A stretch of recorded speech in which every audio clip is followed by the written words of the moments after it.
My head feels crowded, not with thoughts but with ghosts. 18 of them, to be precise. Each one represents a relationship that ended, a door that slammed shut, a promise that dissolved into thin air. It is a strange kind of grief, one that multiplies with each new heartbreak.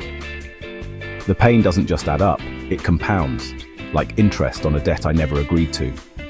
Each ending feels like a confirmation of a deep-seated fear that I am fundamentally unlovable. This feeling sits in my chest, heavy and cold, a constant reminder of failure. It's a relentless ache that whispers lies in the quiet moments of the day. The hurt is not a single sharp pain. It is a dull, throbbing landscape of disappointment. I find myself lost in a fog of what-ifs and why-nots. Why did they leave? What did I do wrong? The questions circle endlessly, like vultures over a dying animal. The sheer number 18 feels absurd. It's not just a statistic, it's a burden. It makes me question my own judgment, my ability to choose a partner, my very understanding of love.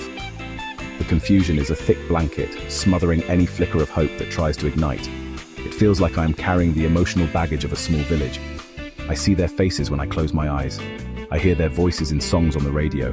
They have moved on, their lives continuing in neat straight lines. They post pictures with new partners, smiling into the camera as if I never existed. It feels like I was just a chapter they finished reading and then casually tossed aside. The injustice of it is staggering. How can they forget so easily? How can they replace what we had with something new, shiny, and undamaged? This feeling of being erased, of being a footnote in someone else's story, is a unique and profound kind of pain. This accumulation of endings has created what I can only describe as brain rot. It's a decay of the spirit, a slow erosion of self-worth. My mind feels like a battlefield littered with the debris of past wars. Memories of betrayal, of infidelity, of being told I wasn't enough, are landmines I step on daily. The sadness is no longer an event. It has become the default setting of my existence. I am tired, so deeply tired of this weight, this constant replay of loss. I'm tired of being the keeper of these sad stories, the curator of a museum of my own heartbreaks.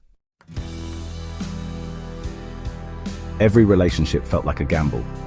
I walked into the casino of love full of hope and placed all my chips on a single number. I bet my time, I bet my trust, I bet my vulnerability, and with each of the 18 spins of the wheel, I lost. It wasn't just losing the game, it was the feeling of being robbed. It's as if the house knew the outcome all along. I handed over my most valuable assets, my heart, my future plans, my belief in a shared life, and was left with nothing but empty pockets and the hollow sound of someone else's laughter. The betrayal runs deeper than just broken promises. It's the infidelity, the secret messages discovered too late, the realization that the person sleeping next to you was living a double life. This kind of deceit doesn't just break your heart, it shatters your reality. It makes you question everything you thought was true. You become a detective in your own life, piecing together clues of a crime you never knew was being committed against you. The feeling is one of utter foolishness, of being played for a fool while you were busy building a home. This sense of loss is not just emotional, it feels tangible, almost financial. It's like I made 18 terrible investments in a row.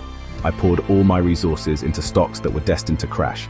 I invested my energy, my love, and my dreams into ventures that left me bankrupt. Now, I look at my emotional bank account and it's overdrawn. I have nothing left to give, nothing more to invest. The idea of entering that casino again, of placing another bet, feels not just risky, but impossible. The fear of another devastating loss keeps the doors locked shut. And the anger, oh, the anger is a furnace. I am angry at them for their carelessness, for their selfishness, for walking away so easily from the wreckage they created.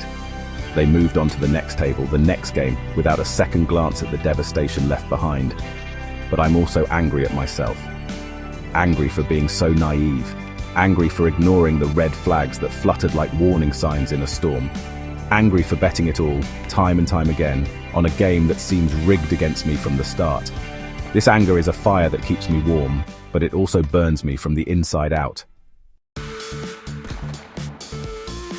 My mind has become a prison. The memories are the bars on the window. I am serving a life sentence for crimes I did not commit. Each ex is a warden, their memory a constant patrol, ensuring I never escape the confines of the past. I pace the small cell of my thoughts, replaying scenes of happiness that now feel like torture. The good times are the cruelest part. They are a constant reminder of what I had and what was stolen from me. The laughter, the shared secrets, the quiet moments of connection. They are ghosts that haunt my waking hours and invade my dreams. I desperately want to forget them, all of them. I want to perform a factory reset on my brain, wiping the slate clean. I want their names, their faces, and the sound of their voices to become static. I want to erase the imprint they left on my soul. This desire is not about malice, it is about survival. The memories are toxic. They seep into my present, poisoning any potential for new happiness. It feels like trying to plant a new garden in soil that has been salted. Nothing can grow here. Nothing can thrive in the shadow of so much history. The struggle is that my heart and my head are at war. My feelings cling to the past with a stubborn grip. They romanticize the pain, finding a strange comfort in the familiar ache of longing and regret. But my mind, my logic, knows this is unsustainable. My mind is screaming for freedom. It is trying to use reason to dismantle the emotional scaffolding that holds this prison together. It tells me logically that holding on to this pain serves no purpose. It tells me rationally that the past is gone and cannot be changed. Yet the feelings persist, a powerful current pulling me back under. This internal conflict is exhausting. It's a constant battle fought on the inside, hidden from the world. I am trying to use logic as a key to unlock the cell door. I'm trying to convince myself through sheer force of will that I'm better off without them. I repeat it like a mantra. Their departure was a gift. Their betrayal was a lesson. I'm attempting to reframe the narrative, to turn this story of victimhood into one of liberation. But it's hard to reason with a ghost. It's hard to use logic to fight an emotion that has taken root so deeply in your heart. The only way out is through the mind. My heart has proven to be a poor navigator, a faulty compass that consistently leads me into storms. It falls too fast, trusts too easily, and breaks too spectacularly. I can no longer rely on it to guide me. For too long, I've let my feelings dictate my reality, and my reality has become a cycle of pain. Now, I must put my faith in something else. I must trust my intellect, my ability to reason, my capacity for logical thought. This is not about becoming cold or unfeeling. It is about using my mind as a shield to protect my fragile heart. The first step in this logical escape plan is to stop rereading the old chapters. It means consciously deciding not to indulge in the nostalgia or the anger. When a memory surfaces, I must acknowledge it not as a feeling to be felt, but as a data point to be analyzed and dismissed. It is an old piece of code from a program that is no longer running. It is an echo from a past I am actively leaving behind.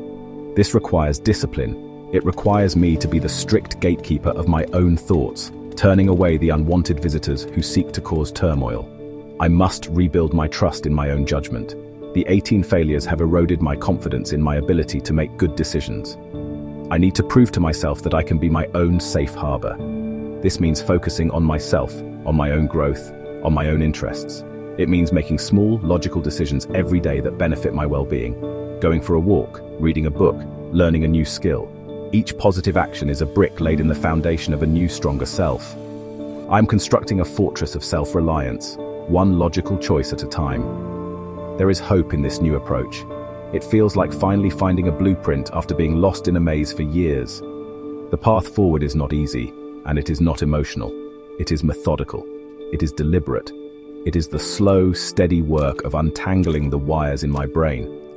The goal is no longer to find someone to complete me, but to become whole on my own. The ultimate freedom is not forgetting the 18 exes, but remembering myself. It is the hope that one day their memory will hold no power, and I will finally, truly be free. My mind will be my key,